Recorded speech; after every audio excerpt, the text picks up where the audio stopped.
हो गया है, हमें क्या हो गया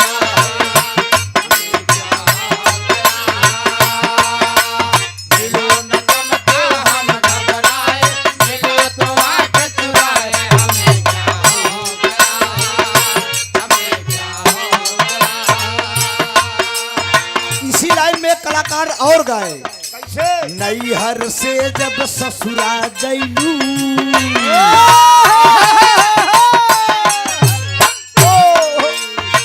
नैहर से जब ससुरा गईलू, कई बजे दिया बुतैलू भतार संख्या भतार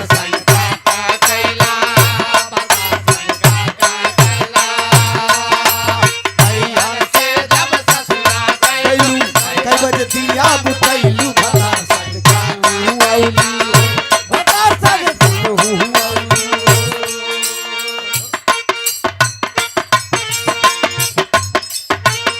लाजो न लागे तो है,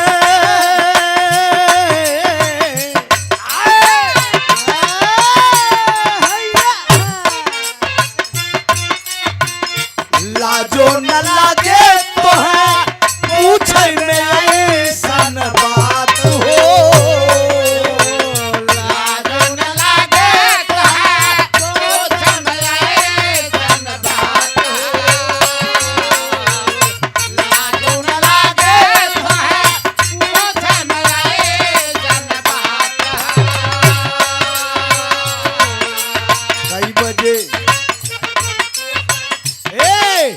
कई बजे चोंच से चोंच लड़वलू, कई बजे चोंच से चोंच लड़वलू, गुलाबिया चादर ओढ़ैलू हतार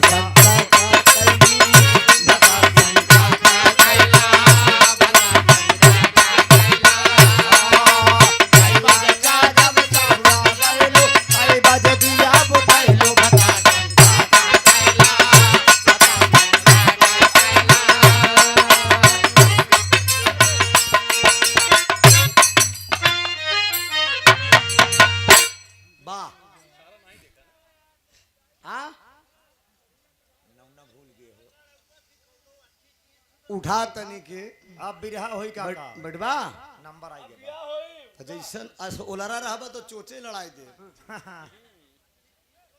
अच्छी चीज अपन सहूर न देखेबा कि लेट जात है, वो अच्छी चीज सुनबा। आदरणीय सुरेश यादव जी, गौना का नमो भैया के दिमाग सुतर गया।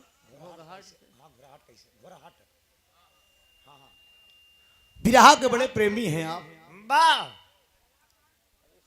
ए दादा शांत रहो, यहाँ तक आवाज आ रही है ना, डिस्टर्ब हो रहे हैं ना। काका नंबर बिराक लगाता खड़े हो थे देख हुरहड़ दे का बिरहा 5 मिनट तर खड़े भे ना, नाम बोल रहे हैं। उठ के बैठा, बिरहा सुनने के बाद उठा, चलते बिरहा गवे। अब वहां से लपेटा जी सुरेश यादव जी भैया की तरफ से ही ग्राम धोबहाट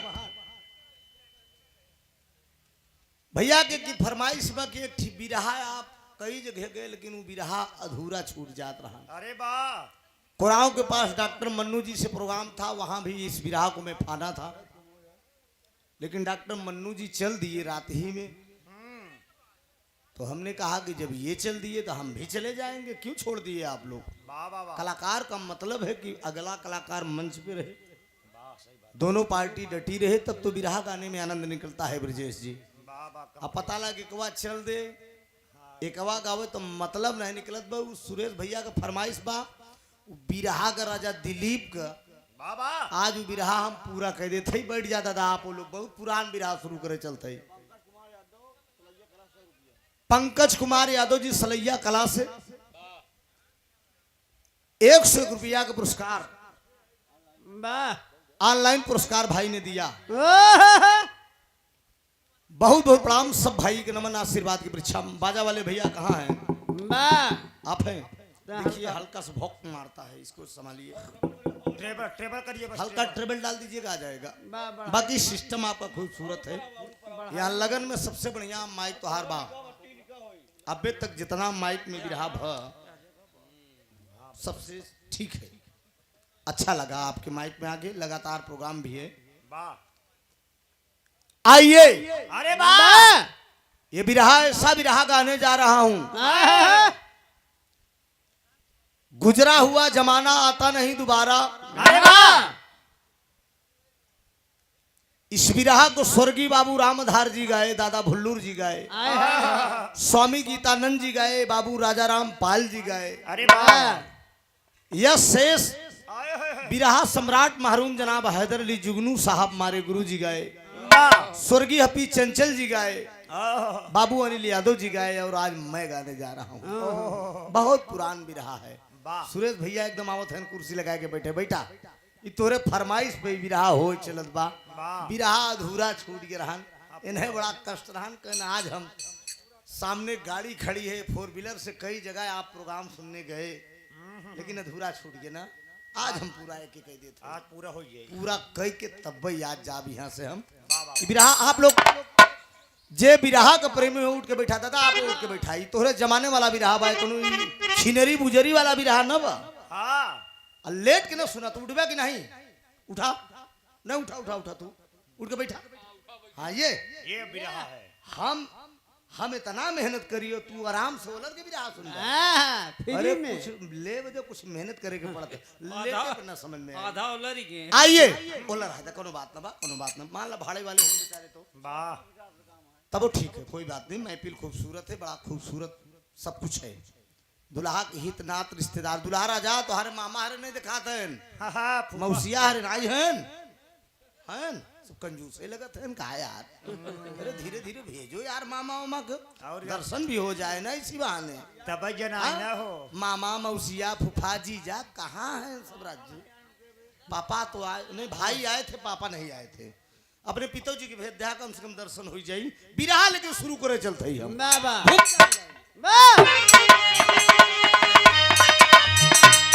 ओहो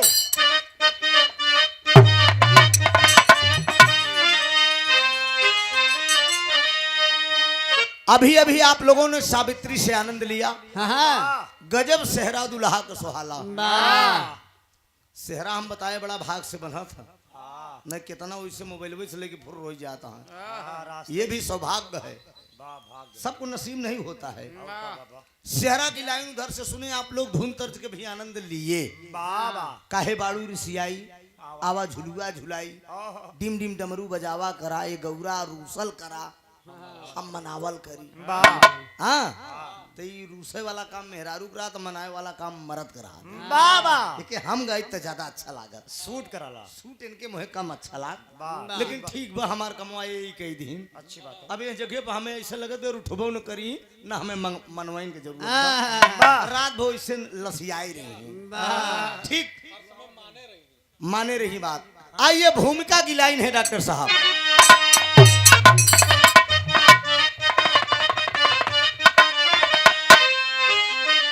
एक एक पॉइंट पर गौर करेंगे आप लोग। बाबा समय ने है किसी को अब छोड़ा नहीं।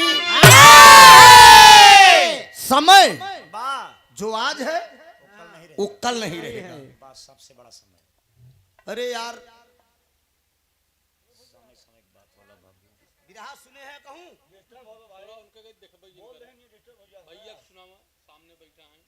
हमारे गुरुजी की बिरहा सुने रहे कहीं है तरह लिखे।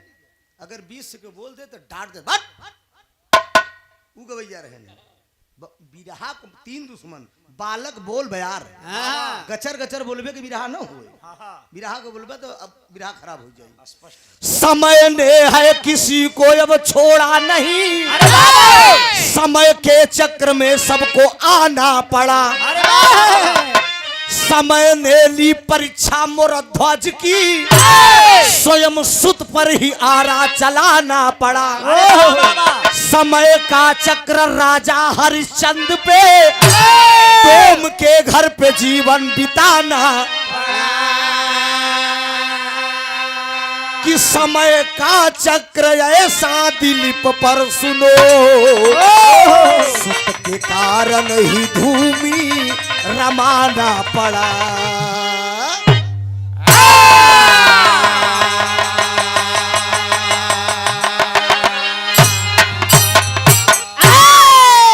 ध्यान दीजिएगा दोस्त, महल में बाग बगीचा है, सब कुछ है।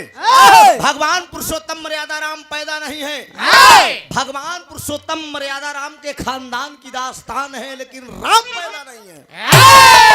राम के आगे की कहानी है। उन्हीं के खानदान में एक राजा थे जिनका नाम था राजा दिलीप। अफसोस यह बात के बाबूजी के राजा दिलीप को चौथापन लग गया। चौथापन लग गया, लेकिन सब कुछ हरा भरा है, लेकिन गोदी में एक औलाद नहीं है। एक ठीक तर्ज का लाइन भाई का उस्ताद हैदर अली हमरे गावत रहे।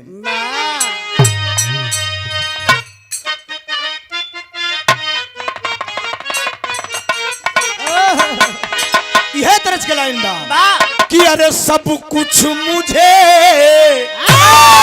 अरे सब कुछ हमें अल्लाह के दिल भर ने दिया है। सब कुछ हमें अल्लाह के दिल भर ने दिया है। सब कुछ हमें अल्लाह के दिल भर ने दिया है। सब कुछ हमें अल्लाह के दिल भर ने दिया है। सब कुछ हमें अल्लाह के दिल भर ने दिया है। अरे कुरान कुरान मदीने के पैगंबर ने दिया है। गाना से बढ़िया, कव्वाली से बढ़िया हमारे गाना का भाव बदो। ध्यान दो आप सब कि अरे हर चीज बुरी, अरे हर चीज बुरी लगती है औकात से बढ़कर। हर चीज बुरी लगती है औकात से बढ़कर। हर चीज बुरी लगती है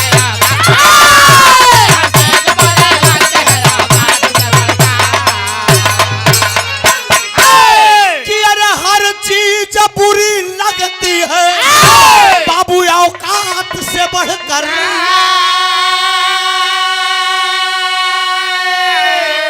अरे कुछ भी नहीं संसार में औलाद से बढ़कर। कुछ भी नहीं संसार में औलाद से बढ़कर।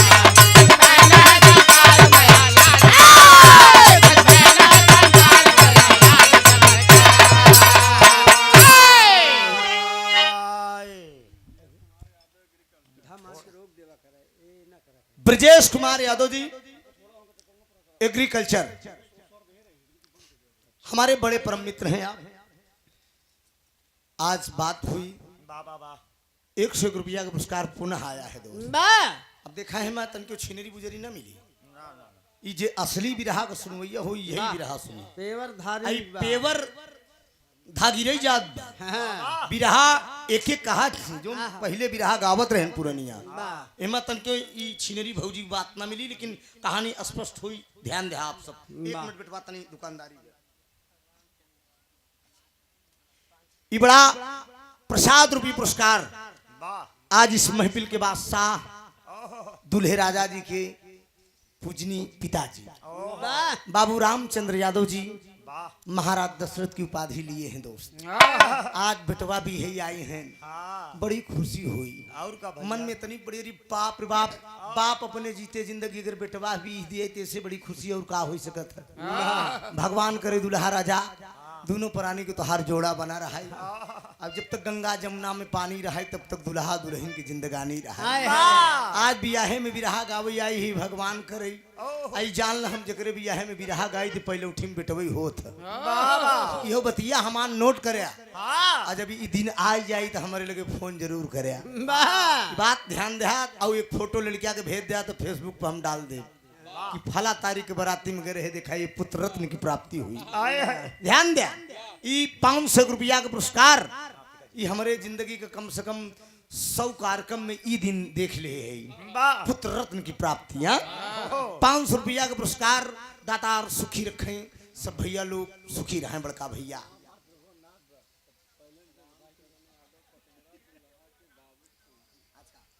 रामचंद्र यादव रामचरण यादव जी पटेहरा दुल्हा राजा के पिताजी के ना पिताजी के समधी हैं समधी जेकर सम बराबर बैठे थे लड़किया के बाप अमीर है कि लड़की के बाप गरीब है तो माने ना ही रखत बा माने सुरेश भैया के बोली रखत के समधी मैं भी यानी बराबर सम बैठा गंता बराबर रामचंद्र के बैठ गया।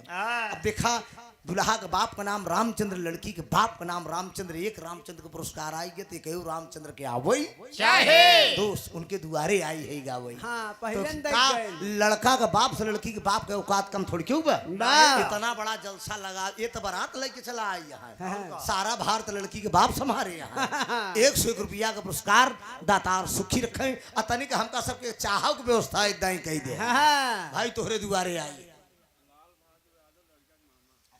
लाल बहादुर यादव जी दुल्हा राजा के ना मामा दूल्हे आप रिश्तेदार जो रहा ना मामा अरे डबल माँ का प्यार मामा आई गए दुल्हा राजा कौन वाले हैं दत्तू को पूरा कई मामा है। अच्छा बड़का आई यहाँ ठीक ये बड़का आई है अबे और जने बाकी यहाँ 100 रुपया प्रणाम हो मामा को। राम दत्त यादव रतेवरा 51 रुपया नमस्ते बाबू के ध्यान दिया ए बाबूजी महाराज दिलीप को चौथापन लगा और दुनिया एक ब्याह करे भाई साहेब लेकिन अफसोस यहाँ बात कि राजा 2 मेहरारू रखे राजा दशरथ 3 मेहरारू रखे रहे।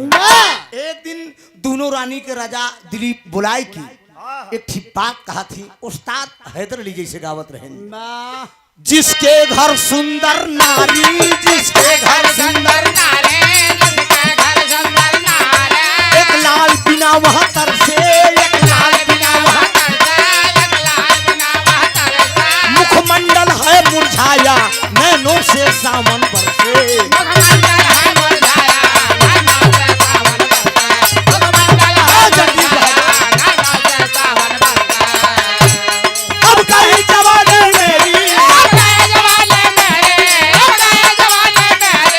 आई है उमर धन्य को अरे किस्मत में लिखा विधाता केवल अब हाथ मलने को। अरे बाप रे बाप राजा दिलीप अपने दोनों रानी के बुलाए लेहन टिकुल्ला लगाए बैठी अरे बाप रे बाप हम एक लड़किया बरे तरसी एक बेटवा बरे हम तरसी राजा दिलीप को दोनों रानी कहा थे कि राजा साहब ये जमन हो कि वो होते ही बे अब ईश्वर का नहीं मंजूर है तो हम का करी तो कहे ने काम करा ई तिजोरी के चाबी क्षमा ए राजा चलेन अब यहाँ हम घरे में न रहा राजा दिलीप देखिए देव बेटवा बड़े इंसान का कई डावा था बेटवा बड़े इंसान अपन जिंदगी दांव पर लगाई दिया था बाबूजी तिजोरी के चाबी थमाए के राजा दिलीप जंगल में तपस्या करे चल देन एक खितर लग कोनो लड़की के प्यार हो गया हिराने में रोक के अरे मोहन भाई हो क्या था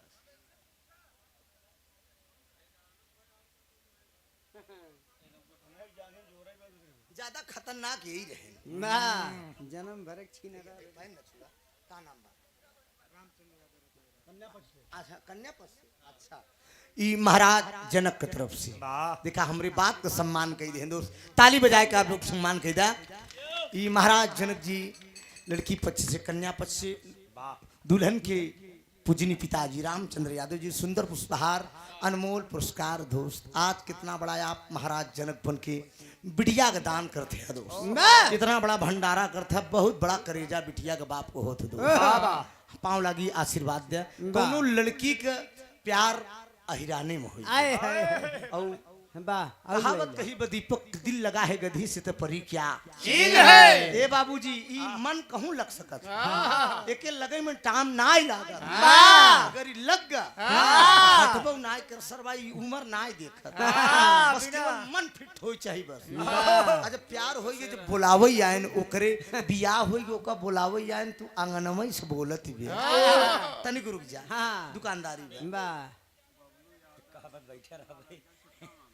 बबलू यादव दत्तुकपुरा से लड़किया का छोटका मामा जी दुल्हा का छोटका मामा 100 रुपया पुरस्कार कैसे बुलाई तन दिया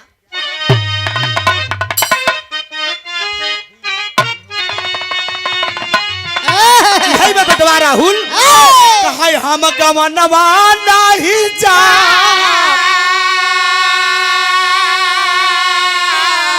अरे हम गमनवा नहीं जाब कि हम गमनवा नहीं जा अरे भौजी हरेन कहे न तनी बड़ी लागत खराब हो जाई पगली कहा ए भौजी अरे नई नई प्रीता लगाला आही अनवा हम गवनवा नाही जा नई नई प्रीता लगाला आही अनवा हम गवनवा नाही जा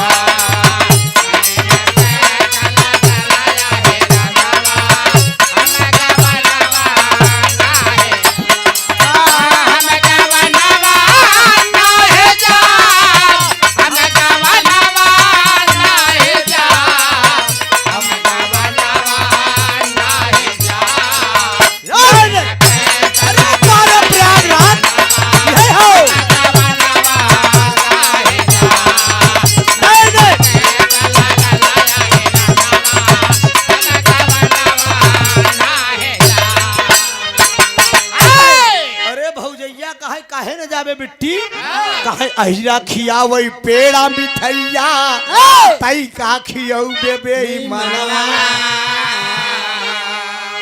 तनी तरजिया छोड़ा गाना ढेर बड़ा हो जाई ध्यान आप सबका हट भटके न बाबूजी कहानी से राजा दिलीप रुके हाँ राजा दिलीप तिजोरी की चाबी थमाई दे दोनों रानियां के बाबूजी और राजा करत का है अरे राजा चल ही भाई लेना अरे राजा चल ही भैले ना हो कि राजा चल ही भैले ना अरे बना में करने बरे बनावा बनावा चल ही भैले ना बन में करने बरे बनावा बनावा चल ही भैले ना या बेटवा राहुल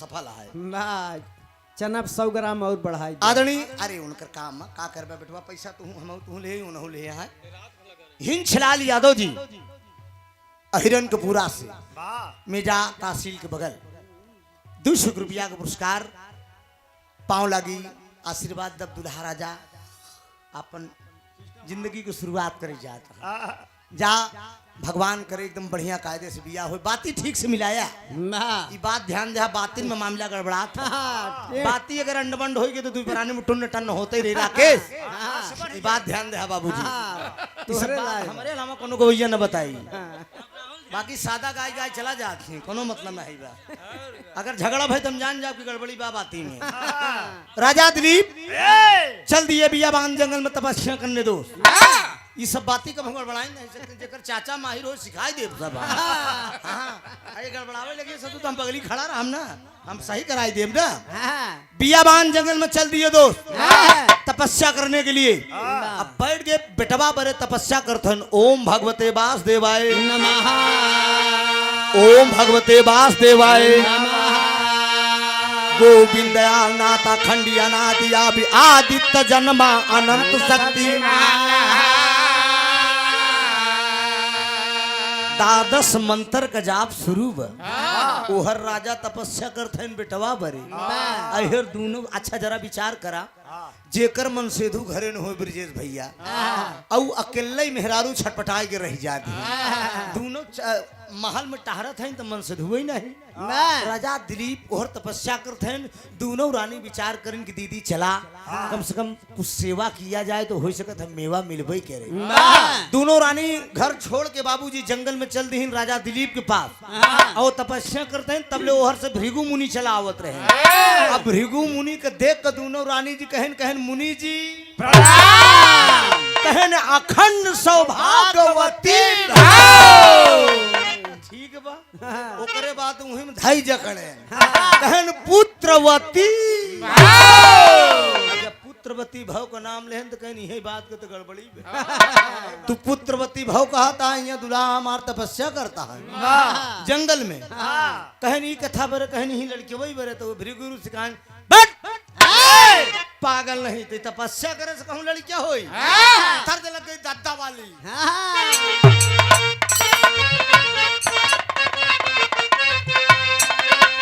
स्वर्गीय बाबा राम आधार गावत रहे कहा अरे झकोरा मारई झूलनी अरे झकोरा मारई झूलनी उहई साड़ी लहराई रे झकोरा मारई झूलनी साड़ी लहराई रे झकोरा मारई झूलनी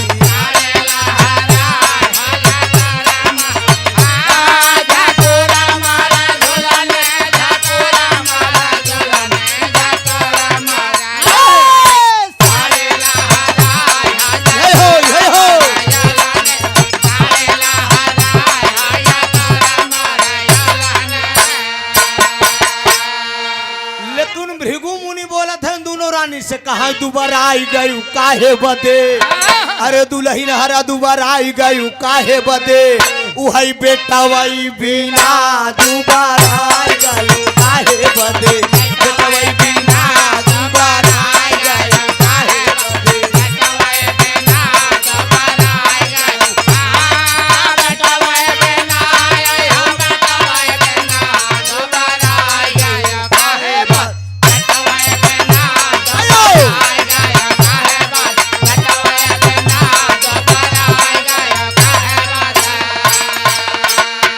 ओहर राजा साहेब तज के गईले महलिया ओहर राजा साहेब तज के गईले महलिया ओहर राजा साहेब तज के गईले महलिया।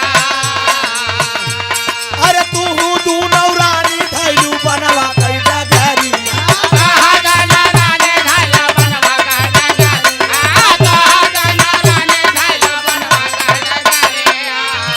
अरे हमसे बतायू नहीं ओ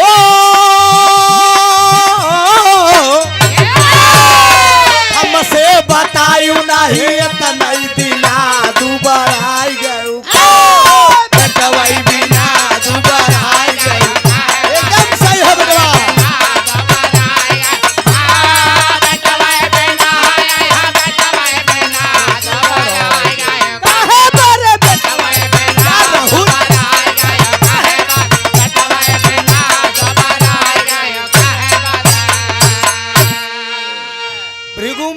रानी के बुला रहन कहनी ई तपस्या करे बेटवा होई ओ तपस्या करते हैं तो तू सेवा करे जात हो दोनों जनी कहाँ फिर मुनि जी का करी बतावा कहन हम जुआड़ बताए देते लड़का हो जाई हमार दावा बा। अब बड़ी रानी छोटी रानी आपस में विचार कर दी के लगत मुनिवा के नियत नहीं गड़बड़ान कहा ना ना ना ना ना एक टेंशन न नियत ना ही गड़बड़ान हम जुआड़ बताओ अब जैसे कहा वैसे दोनों जनी कही जाऊ कही जाऊ हमार दावा बगिल बेटवा तो रे कहा का करेगी पड़ी कहा दोनों जने लौट जा घरे चली जा बढ़िया खाना पीना बनाए ली हो खाना पीना बनाए के बाद एड़ी में रंगना में लाली आँखी में मरकहवा काजर बढ़िया एकदम टिकुरी लगाए के दुल्हन एकदम पूरा एकदम मिजाज बना ली। अब देखे में ऐसा लागे देखे में ऐसा आकर्षण खींचे रहबू मेहरुए मेहरारू ध्यान दियो लेकिन दोनों जने के अंदर फीलिंग पैदा हो मतलब पाई ते का मतलब नहु के ई बात ध्यान दू कहा जैसे न पैदा बा तो कहना ना न पैदा इतना बढ़िया आकर्षण मारू एकदम ऐसे कि एकदम मोह ले जी बाबूजी तो कहे नहीं लड़कियां हो जाए कहे हमार दावा है हमार दावा है जाएगा करा पहले और आपस में लहान तहान बैठा लू हाँ हाँ हाँ ई राजा दिलीप की पत्नियां से बाबूजी भृगु मुनि बता रहे हैं और लौट के दोनों कितनी देर में बंद हुई रात बाबा जी अब बत्ती रही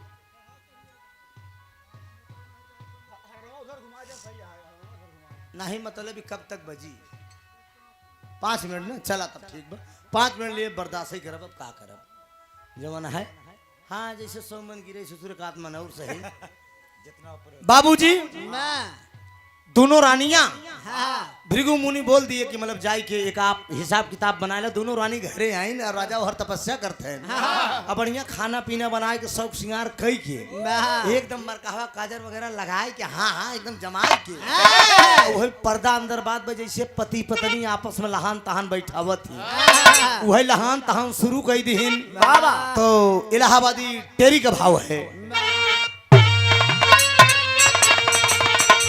आए हाय अरे पीसाई मसाला जम के पीसाई रानिया पीसाई मसाला जम के पीसाई रानिया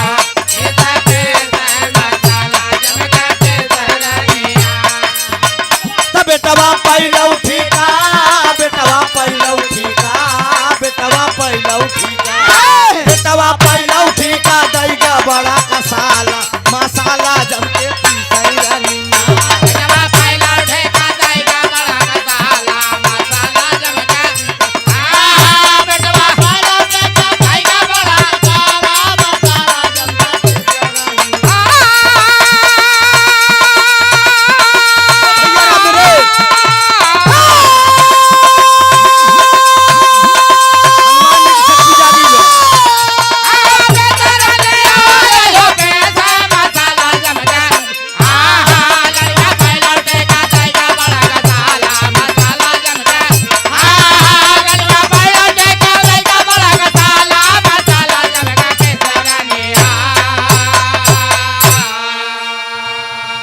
बेटवा पहले उठी का दैगा बड़ा कसाला मसाला जम के पीसे रनिया और दोनों रानी सेत पर लेट के बाबूजी अपन क्रियाकलाप शुरू कर दिए तो दादा रामधार को झूमर लग गई उल्टा पुल्टा कई के पेट की दुनिया कैलीन कठिन करे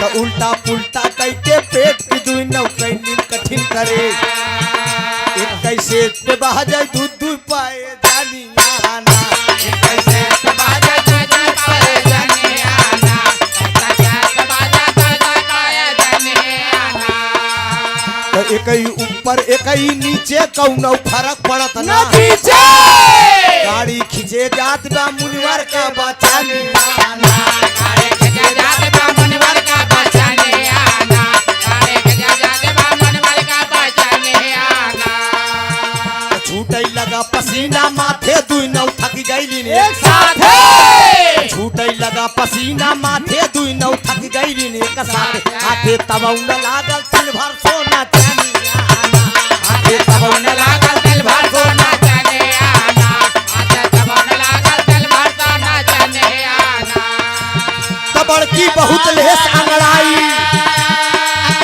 बड़की बहुत लेस अंगड़ाई छोटकी कहाई अरे मोरी माई महंग पाई पाई के हो गई झूला पाए पाए के होई गए झोलाने आना पाए पाए का होई गए झोलाने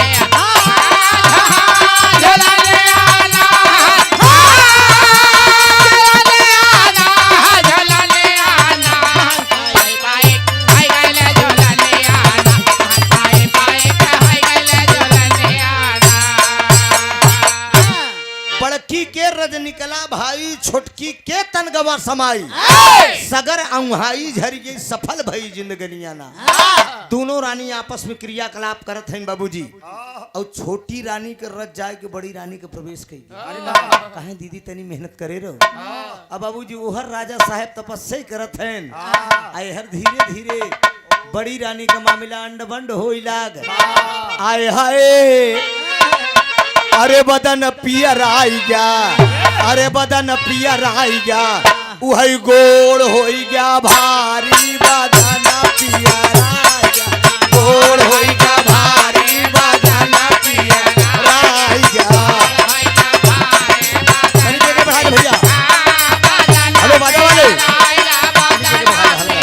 बढ़ाई दे हेलो हेलो हेलो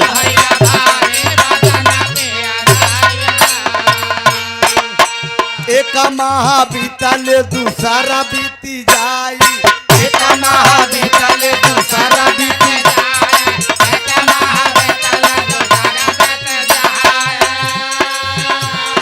तीसर चौथा पांचवा गई निंगराई तीसर चौथा पांचवा गई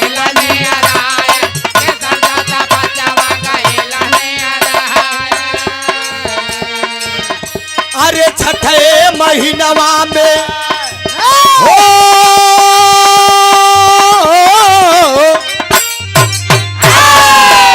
अरे छठे महीनवा में गर्भ सताई बदन पियराई गोड़ हो जा भाई बदन पियराई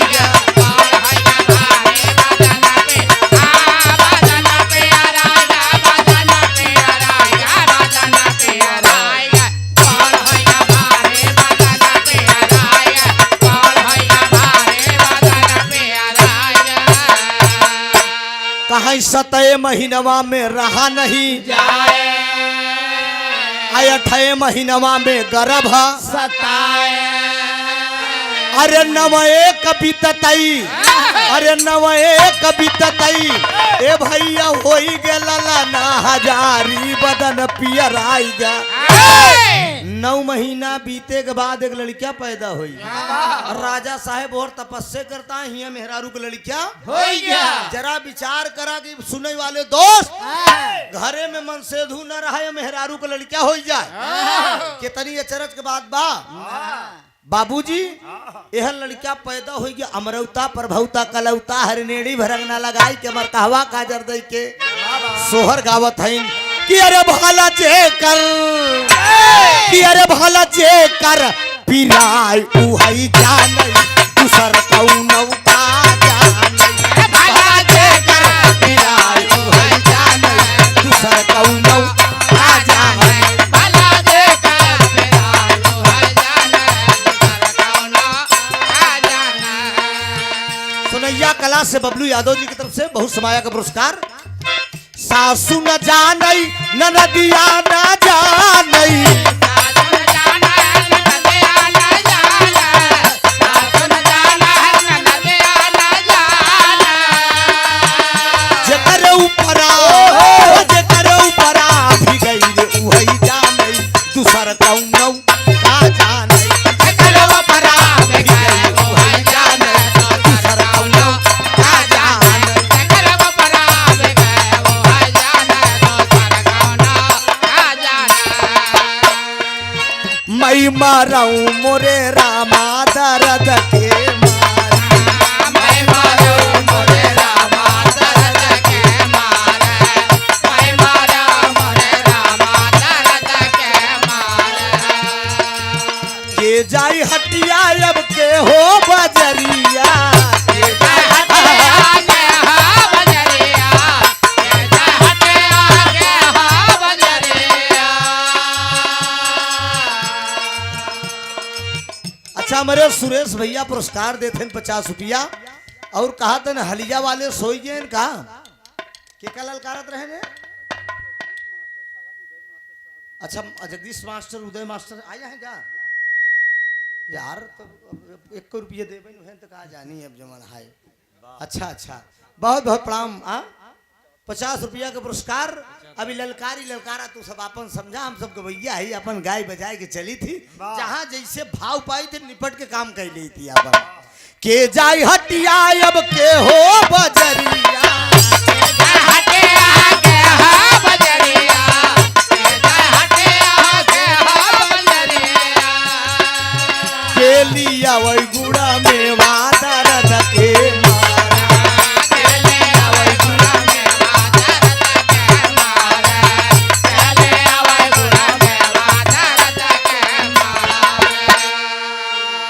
लड़किया पैदा हो बा घरे में सोहर होत बा राजा दिलीप तपस्या करते उन्हें पता ही नहीं बा सुने वाले दोस्त लड़किया का धीरे धीरे दोनों रानी सेवा करते ही 6 महीना भी दिए लेकिन लड़किया के मीच खून के जहरे लेटाई दे होरे पड़ा रहा न गूं करे न गा करे न उल्टे न पलटे सोचत है कि 2-3 महीना के लड़किया तो कौन का करे लागत थी ई कैसे बा कि 6 साल 2 साल बीत जात बा न हिलत बा न डोलत बा यहाँ से को मेहरारू को संभोग से भरा मर्द को छुआता ओकरे शरीर में हड्डी तनिक रहबे न मांसे को लोथड़ाई रहा जब मांस बते तो ऐसी से लुंज हो ही जाए हड्डी जब रहा तू टाइट होता पैसा ले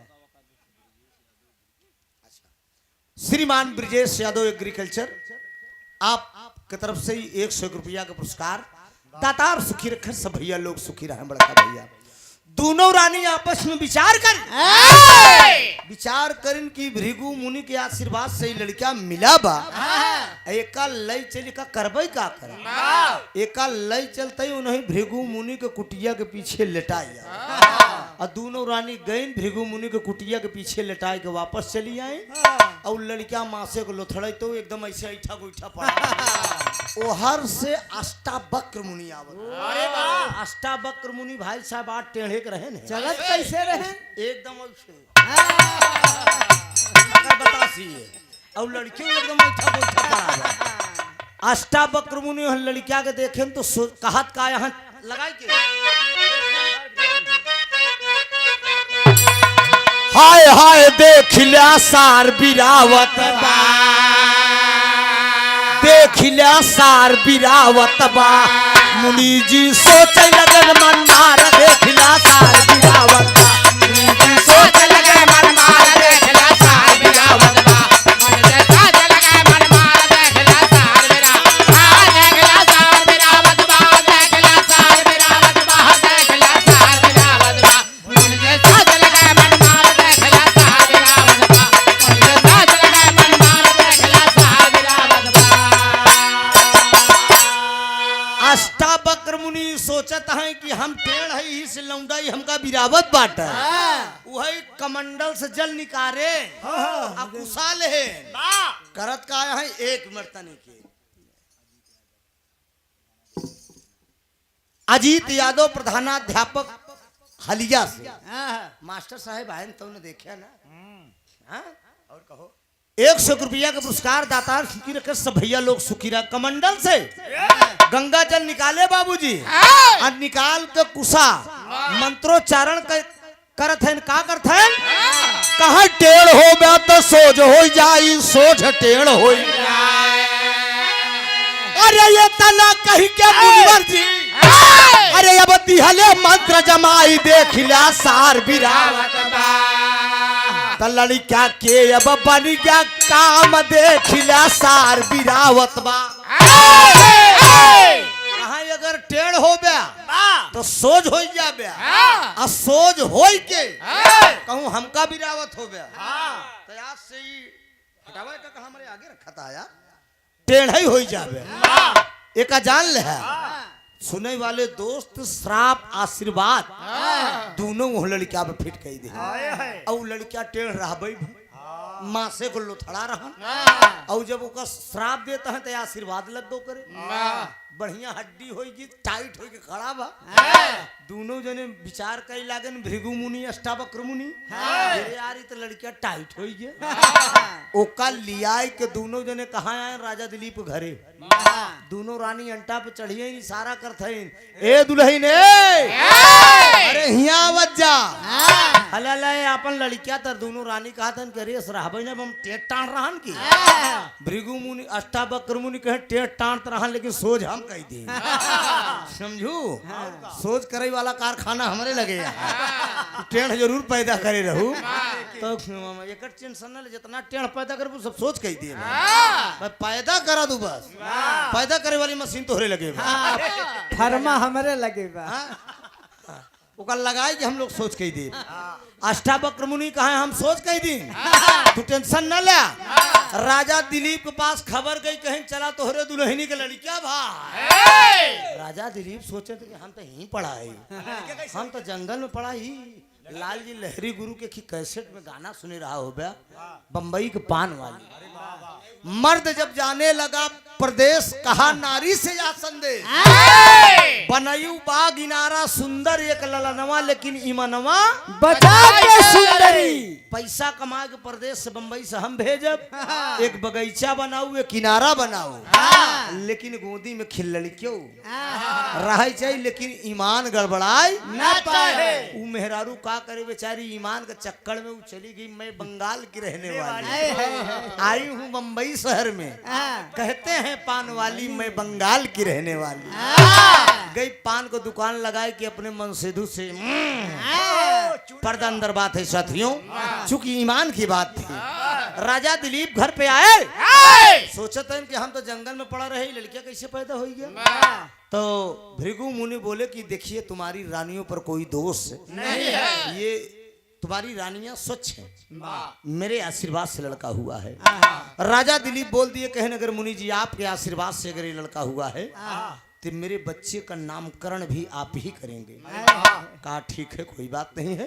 वही भृगु मुनि बोल दिए कि राजन ऐसा है कि ये लड़का औरतों के रजरस से पैदा हुआ है, यानी अर्थात कहने का मतलब कि मेहरारू के संभोग से पैदा हुआ है। तो भग से पैदा हुआ है बेटा, जल्दी करो, भग से पैदा हुआ है, इसलिए इस बच्चे का नाम जाकर मैं भगीरथ रख रहा हूँ। लवंडे चूक हो गया ना, इसीलिए मैं वार्ता खींच रहा था, जल्दी करो। समझ नहीं पाया का यही सब तो लड़किया का लड़कपन होता ना, लड़कपन खेल में गवाया, जवानी सोई के गवाया, बुढ़ापे में का ठेहुन धर पे आया। सावधानी हटी त्रिभुवननाथ के साथ दुर्घटना। कहा औरत के भग से ये लड़का पैदा हुआ है, इसलिए इस बच्चे का नाम जाकर भगीरथ रख रहा हूँ। ये बेटा इतना बड़ा विद्वान इंसान पैदा हुआ, उधा न गिरे, बराबर तीनों गिरे, बेकार है यार, तीनों बराबर गिरे चाहिए। अरे यार भगीरथ की उत्पत्ति हो गई। कहा अच्छा, वही बगल में अष्टावक्र मुनि खड़े हैं। इतने में राजा दिलीप बोल दिए कि मेरे बेटे की हाथ की रेखा देखकर बताइए आगे चल के मेरा बेटा तरक्की कर पाएगा कि नहीं। अष्टावक्र मुनि हाथ की रेखा देखकर बता रहे हैं, राधे श्याम का भाव लगा।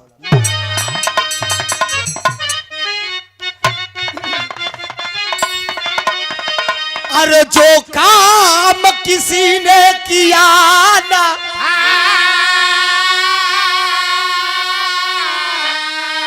अरे जो काम किसी ने किया ना था, और कोई भली से कर पाएगा, कोई नहीं से कर पाएगा, वह काम करेगा राजकुमार त्रिभुवन में नाम कमाएगा।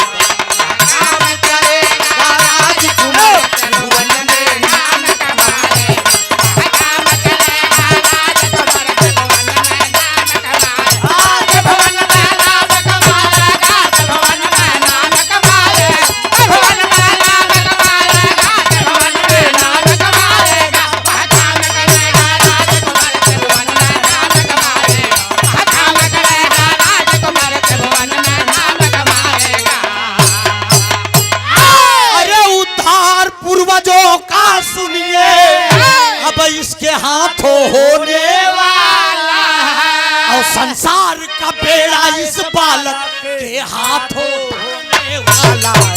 संसार का बेड़ा इस बालक के हाथों करने वाला, संसार का बेड़ा इस बालक के हाथों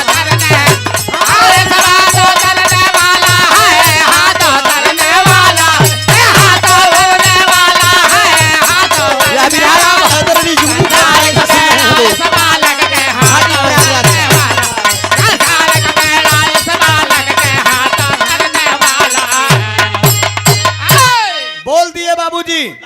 जो काम किसी ने किया न था कोई नहीं इसे कर पाएगा, वह काम करेगा राजकुमार त्रिभुवन में नाम कमाएगा। आए राजन, मैं आशीर्वाद दे रहा हूँ, तुम्हारे खानदान में कोई राजा किया भी नहीं है, और ये मेरा दावा है कि कोई कर भी नहीं पाएगा। वह काम ये तेरा बेटा भगीरथ करके दिखाएगा। जरा गौर करेंगे बाबूजी, कहानी एकदम करीब है, 5 मिनट का विरहा और बचा है। बड़ा छोटा सा प्रसंग दिया मैंने और कहानी भी स्पष्ट होगी। अष्टावक्र मुनि आशीर्वाद दे दिए, वही भगीरथ किए क्या, 60,000 पूर्वज, 60,000 पूर्वज को जब कपिल मुनि ने अपनी कुटिया में भस्म किया था तो 60,000 पूर्वज की आत्मा भटक रही थी। 12 भगीरथ, राजा दिलीप के खानदान में वो भगीरथ करते क्या है दोस्त, एक हिमालय की गुफा में जाके एक पैर पे खड़े होकर भगीरथ भगवान ब्रह्मा की तपस्या शुरू कर दिए। तो भाव दिया गया,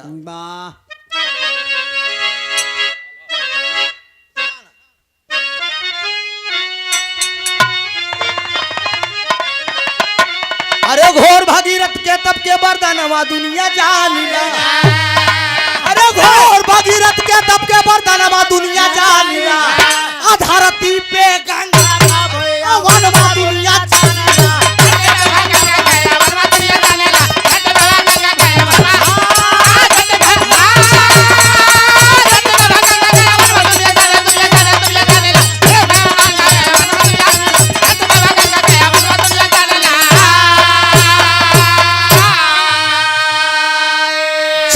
हिमालय की गोदी में अब कैले घोर तपस्या,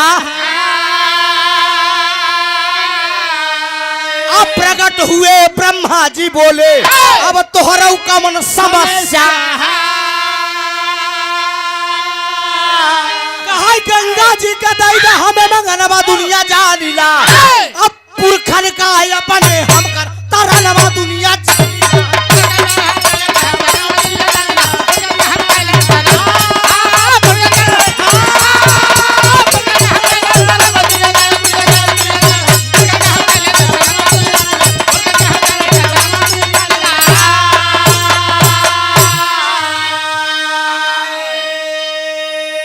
गौर करेंगे 60,000 पुरुषन का तरतारण करने के लिए हिमालय की गुफा में खड़े हो गए।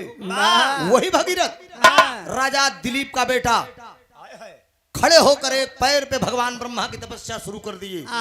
ब्रह्मा जी प्रसन्न हुए, बोलो भगीरथ क्या चाह रहे हो, क्यों तपस्या कर रहे हो मेरा। भगीरथ कहे महाराज तपस्या यह हमारा करते कि अपने कमंडल से गंगा जी को छोड़ दे, हम मृतलोक पर ले जाब अपने पुरखन का तरतारण करे बरे। ब्रह्मा जी भगीरथ से एक बात कहते हैं,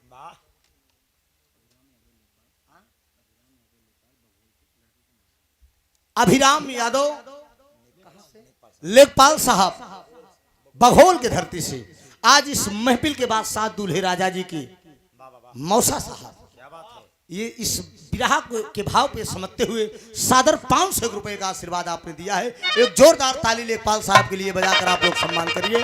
बहुत बहुत वंदन अभिनंदन है। कोई कहानी अगर बढ़िया मिल जाती है तो दिल जीत लेती है। गौर करेंगे, विरह से ध्यान आप सबका हटे ना। हिमालय की गुफा में खड़े होकर तपस्या कर रहे हैं, ब्रह्मा जी प्रसन्न हुए, कहन छोड़ा कमंडल से गंगा का ले जा मृतलोक पे।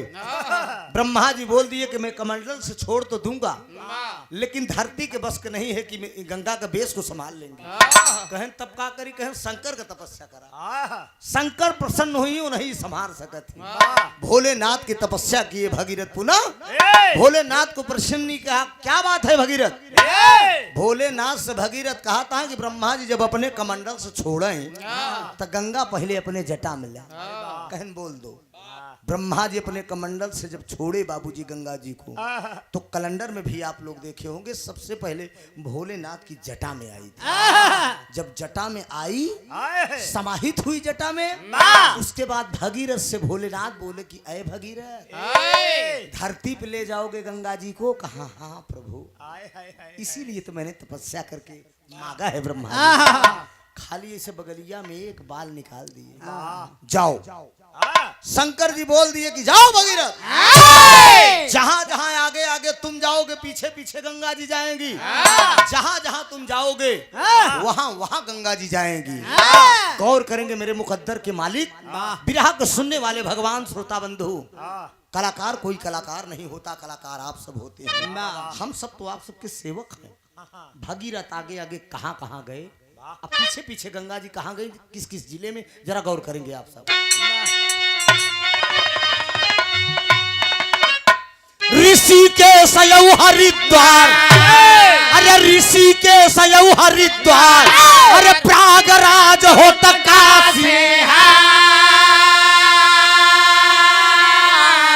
अरे ऋषिकेश हरिद्वार प्रयागराज होता काशी, अरे गंगा सागर में जा मिलली जावा तीर्थ पूर्ण प्रकाश,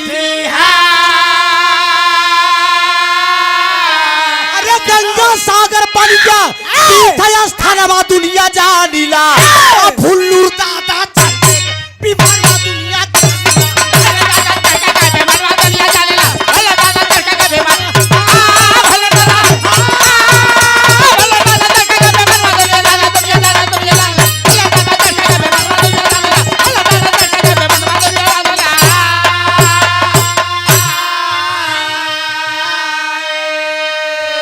जरा गौर करेंगे। बाबूजी छोड़ दिए, शंकर भगवान बोल दिए भगीरथ के आगे आगे तुम जाओ, पीछे पीछे गंगा जाएंगी। भगीरथ कहाँ कहाँ गए, सबसे पहले ऋषिकेश, ऋषिकेश के बाद हरिद्वार, हरिद्वार के बाद प्रयागराज, प्रयागराज के बाद काशी, काशी के बाद गंगा सागर।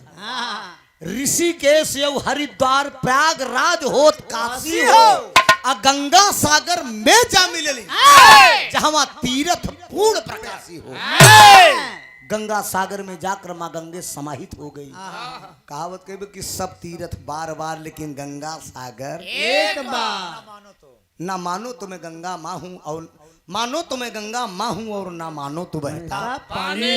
लिखा जाता है बाबूजी, गंगा दर्शन, गंगा स्नान से नहीं, गंगा दर्शन से भी मुक्ति मिलती है।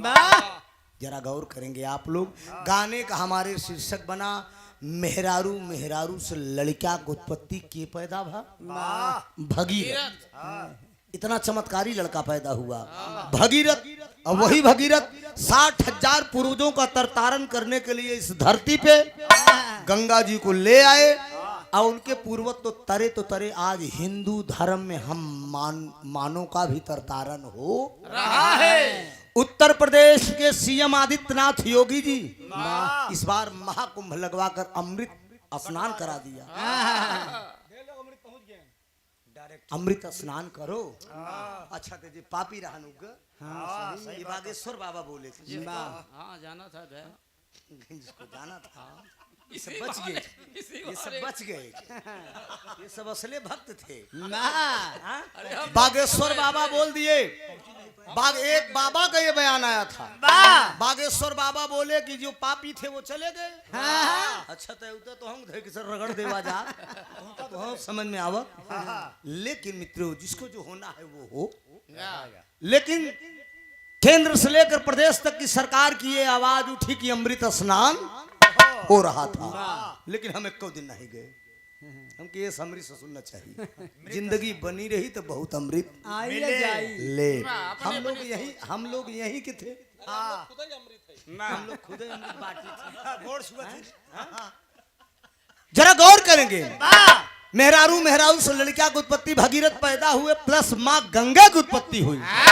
गंगे जी धरती पे कैसे, यहीं से विराह खत्म है। आखिरी लाइन है, सेवा हो।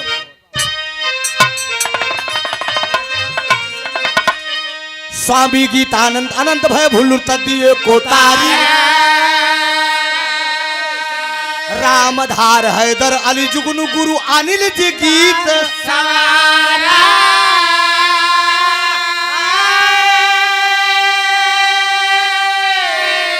अरे मसाला जम के पीस रनिया, त्रिभुवन नाथ कहता सदा विजय का माला। मसाला जम के पीस रनिया,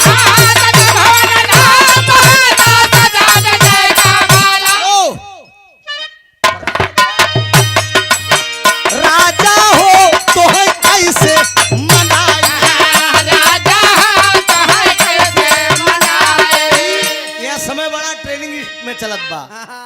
एक गवैया गाय दे सारा गवैया गावत राजा हो हाँ एक ही दुखी बाबा गाना गाए रहे टंगिया में टंगिया सटौलिन रे ननदी नदी भौजैया तो के नैम उठाए के हम शुरू कर दी आ जब हम शुरू कर दे सब घसीटब शुरू कर दे हमरे इलाहाबाद के कुछ ढोलिया पेटिया तक कभी हो जा ले जाए गाय कवन के बतावत है एक गावा हाँ मिले के बताई नहीं पूरी हरे देखा गाने को तो बहुत कलाकार गाए लेकिन कभी कभी गीत किसी किसी कलाकार के मुख से हिट करती है। इस गीत को गाने तो सब गाए हमहू गाए बहुत गाए लेकिन लेडीज कलाकारों में हमारे जनपद की स्वर कोकिला सोना सोहानी ने इस गीत को गाया। यूट्यूब पे सबसे ज्यादा वायरल हुई सोना सोहानी की गीत ये बहुत वायरल हुई जहन नहीं तेहन खोल के गुरुजी सोना का मुँह से सुने बीतल वाले पांडवा जब आई गई जवानी बीतल वाले पांडवा जब आई गई जवानी बीतल वाले पांडवा जब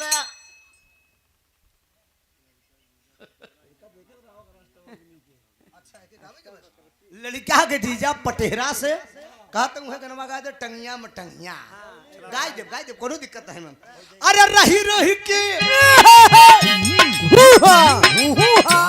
अरे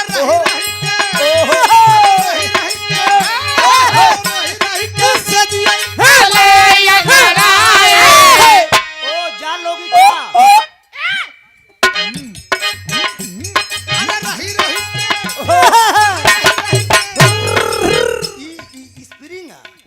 केकरे बस कबा बतावा एके माजे रही थी कि जहिया कहूं जंग न लागे छटका ही ना कहूं कहूं जंग न लागे चाहे इस माज ले चाहे जो उल्टा चाहे सीधा अरे रही रही के अरे रही रही के सदिया कोरिया हो तो है कैसे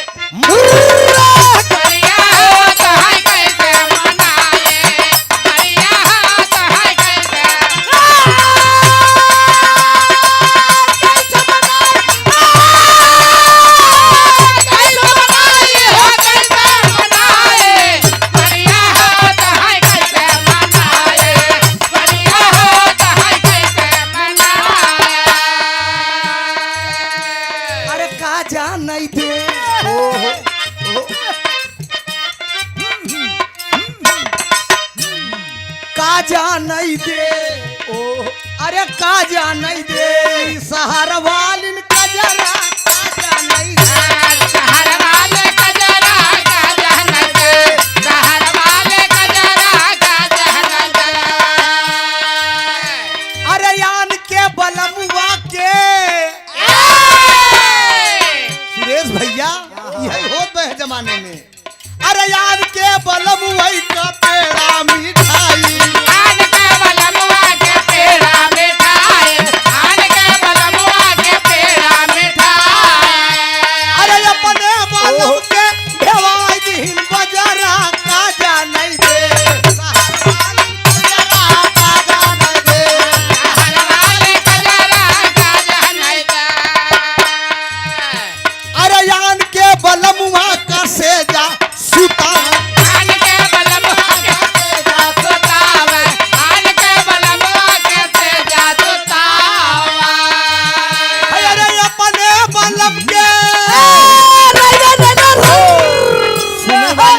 भैया खराब न लागे आन का बलमुआ का मतलब ये होत कि जब बियाह होत बियाहे के बाद जब लड़का पैदा होत और जब लड़का पैदा हो जात तब मेहरारू मनसेधु को कम माना थी ज्यादा ममता लड़का में बढ़ जात है वही लड़का पढ़ लिख के सयान जब होई जब ओकर बियाह होई तो आन का मनसेधु हो लड़का के जितना बढ़िया सुतही खियही उतना मनसेधु के ध्यान ना दे तयान का बलमुआ का सेजा सुतावन आन के बलमुआ के सेजा सुतावन आन के बलमुआ के सेजा सुतावन अरे अपने बालम के बिछा दे गोनरा का जाने वालिन का जरा का जाने सहारा वाले कजरा काजा नहीं दे सहारा वाले कजरा काजा नहीं दे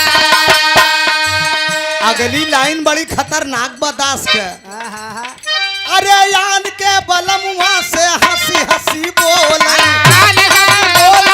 हंसी हंसी बोल हम का गावत हैं ये लोग का गावत हैं हम का गाया तू लोग तू का फांसी फांसी हम बोल गाए हैं कि यान के बलमुआ से हंसी हंसी बोल अरे यार हम सुने आन के बलमुआ से फांसी फंस फांसी बोल अब बतावा आन का बलमुआ गलम महतारी अपने लड़किया से खूब दुलराय के बोला तयान का बलमुआ से हंसी हंसी बोल